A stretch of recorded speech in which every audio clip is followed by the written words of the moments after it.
All right, Ron, welcome. Appreciate you coming out, man. It's good to see you. Good to be here, man. Awesome, cool.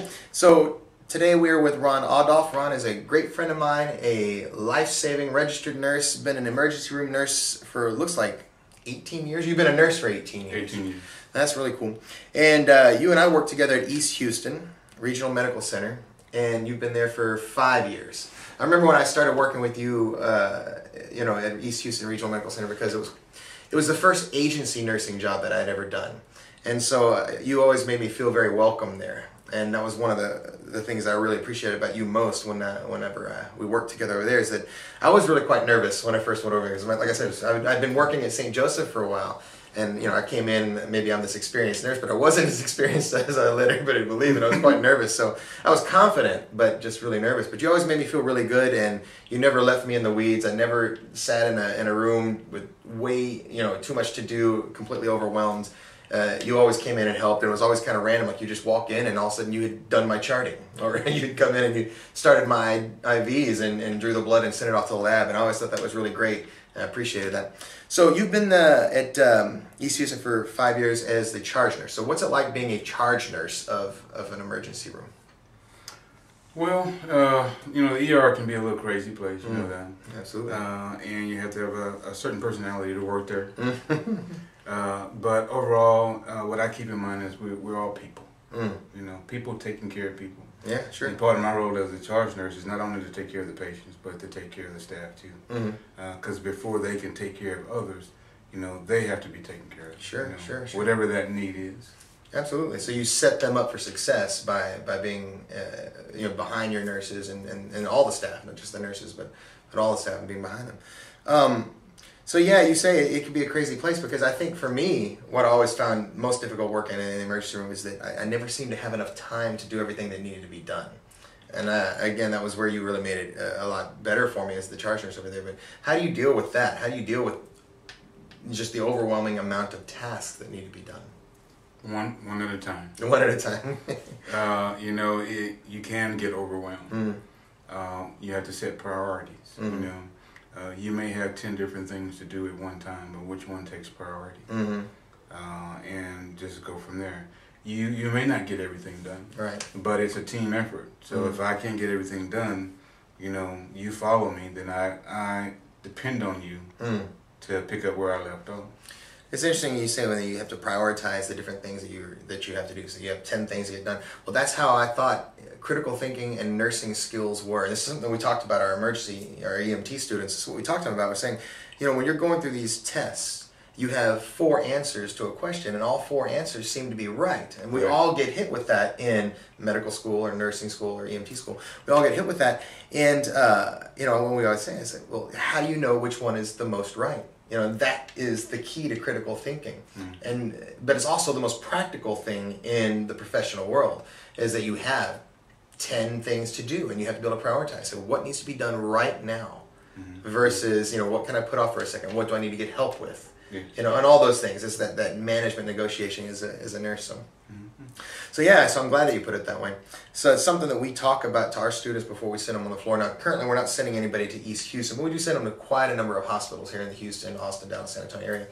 But what does an emergency room charge nurse expect of students when they arrive? So for instance, if I have an EMT basic student, what are some of the things that you would expect of this student as they arrive to the hospital for their clinical rotations? Skill-wise, are you speaking? Well, in general, but yeah, skills could be one, but more so in from the vein of like professionalism. A willingness to take direction, a willingness to work. We get a lot of students in, and sometimes they are just there to spend their time. They have 36 hours to get done this week, and they're just there to do that. You have other students that every time there's an opportunity to learn something, they're in that room, or they're make yourself available to be taught. Right. So that's what we kind of expect out of a student. To be willing to be taught. From a skills side, obviously it varies depending on what level it is. An EMT basic student, you don't expect to walk in there and start intubating your patients, otherwise you might be. I don't think so, but might be a little risky. Yeah, well, exactly. But from a registered nurse side, for nursing students, for me, anyways, it's always nice to see that we expect them to be dressed professionally, speak professionally, and be aware of what it is that their goals are for the day, so that when they go in and they're following a nurse and say, yeah, this is what I was told that I would need to do. Let's say it's a patient assessment. So they want to make sure they're proactive and looking for those assessments to do, and then also we want them to be able to go in and make the nurse's life easier. If you can find a way to help, because we know you got 10 things to do. You're prioritizing, and anything you can do to disseminate some of those, to delegate, I should say, some of those tasks. So that's where they're there for, But it's a learning experience. I think that they just see how you work for the day. They see how the other nurses work during that period of time, and they're able to gain something from that. I was looking through your resume, and I noticed a couple of things that was really interesting to me. Obviously, you have an associate's degree in nursing, like myself, associate's degree in nursing. Yes. But I see that you have a bachelor's in business management and a master's in business administration. So it's obvious to me that you're interested in business. Obviously, I'm a businessman. But so we have similar interests when it comes to that. So when's the time? When are you going to go ahead and venture off and maybe start some kind of a business? When are you gonna get into this entrepreneurship stuff? Yeah, we're working on that right now. Awesome, cool. Right, I know you mentioned there's some real estate things that you talked about doing at one point, and then you also talked about maybe even from a healthcare side. I know you and I mentioned something about like a clinic or a spa or something like that. So you're doing some investigating there, but at some point you want to make sure that you're able to utilize some of those talents. Skills, absolutely. Now, do those skills help you in the nursing world?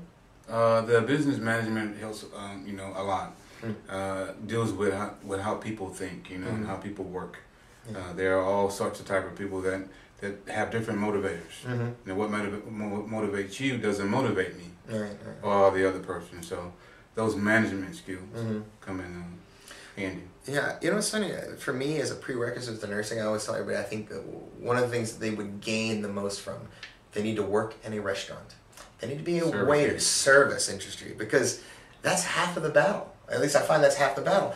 When I was working as a waiter, I was at the Cheesecake Factory in Chicago, and I would have 4 or 5 tables, and a lot of the same things. It's like, what am I going to do? How am I going to get the drinks to this table, get the order done for that one? I know this one over here is angry with me. They're waiting on something, Right. And so I found that to be the most helpful thing when it came to becoming transitioning from a nursing student to a professional nurse, and was that, you got to learn some time management skills. So I imagine that side of the business management thing would be also pretty applicable to your nursing work. Yeah, cool.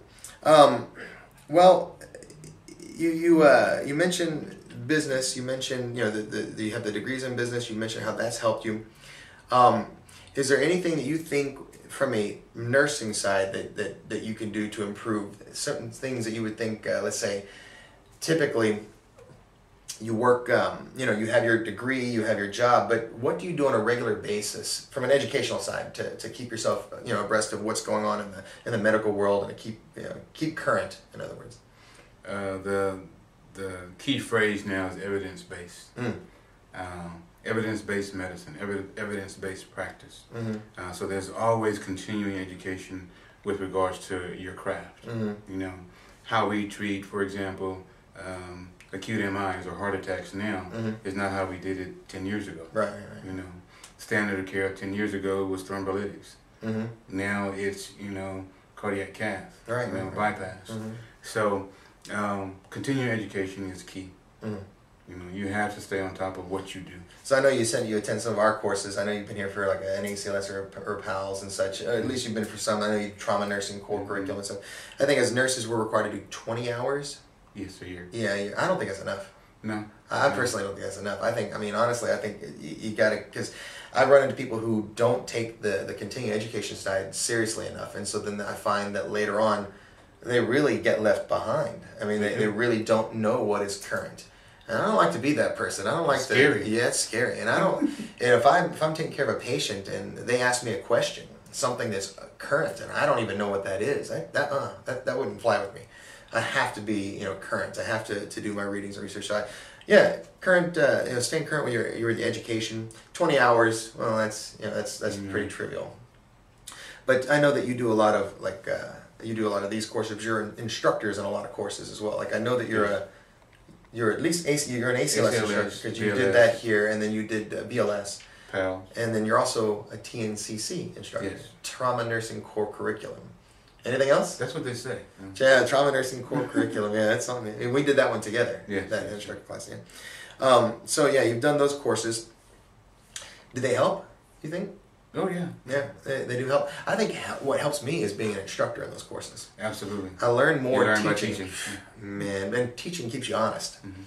Even from a musician side, you know, a trumpet player. So you know, the musician side, it's you know, if I'm going to tell somebody how to do something, I have to really know how to do it myself. You know, one of my music instructors, who's a trumpet teacher, would sit next to each other playing the trumpet, and you know, he couldn't play a passage of music for me, mess it up, and then tell me, well, you know what I meant to do. You know, it's not going to work that way. It's the same way, you know, if someone asks me a question in an ACLS class, it's I don't know, you know, you got to be able to give a solid answer. You can't just, you know, because if you don't know the material, they're going to spot it like that. And these are healthcare professionals, physicians and nurses in the classes. And so, yeah, they'll spot it quickly. So you have to be on top of your game. And it's okay to not know everything. I mean, nobody knows everything. We're just saying, like, in general, know your craft. You know? Exactly. You know, and that's a big one that we talk about with our students. Kind of a philosophical approach to healthcare that we look at. And one is that, you know, I use the Kobe Bryant analogy. That's my Kobe Bryant analogy. I like Kobe Bryant. He's a great basketball player, but he's a professional. So he'll show up, he'll do his stretching exercises, he'll, you know, warm up, he'll work on his jump shot, he'll do everything he can to get honed and ready for the game, and then he goes out and he performs his tasks. And say, well, healthcare professionals don't typically do it that way. We kind of clock in, do our job, clock out, and forget about it. And no, that's not it. And I say, well, you know, you could do the same thing as a nurse. You could do the same thing as a doctor. It's like, when's the last time you put in an NG tube? You know, well, it's been 6 months. Well, let's don't do that on a patient then. Let's go down to the lab, you know, get our stuff, put our gloves on, practice a little bit, take the mannequin, practice a little bit so that you're fluid and it's nice, you know, and it feels it's a good flow. So then the next time you're called to do so, you know, on the floor. In the game. Yeah, in the game. Exactly. That you're performing your skill. You're not learning. I mean, and you see that a lot too. I mean, you see it's like, oh, I haven't done this in 5 years. Well, then how come you haven't been down to the lab and practiced it? This is your job. Right. You know, you've already clocked in. I saw it. You know, and that's why I use that analogy. It's a philosophical thing. Maybe it's a little silly, but I think the point of it is that I try to treat my job as a registered nurse or as a musician or as a business owner is that every day I'm trying to make sure that I know how to do it well. You know, that make sure that I don't I'm not learning on the job. It's, you know, there's a lot of on the job learning, but I know my craft, you know, and I think that's a good thing. So yeah, so now, what else you want to do in nursing? I mean, you've accomplished a lot in nursing. You've got charge nurse. Looks like you've been a nurse manager, the emergency room. You've been a house supervisor, charge nurse everywhere, managing director. What's next for you in the healthcare world? You know, I don't know. I just gonna leave that open. Yeah. You know, when a door opens, I go through it. Yeah, I know. So I mean, are you actively seeking any kind of nothing? Really, I mean, you're happy with? Not at all. I have a few offers out there, but I don't know. My wife is in school, nursing school. She's that's right. What's her name again? So Wandy. Wandy. Yeah. Okay, great. Yeah. So hello, Wandy. I let her do her thing, and soon she'll be in the process of learning her craft. Right, exactly. So I'm okay right where I'm at. Cool. So she's studying nursing.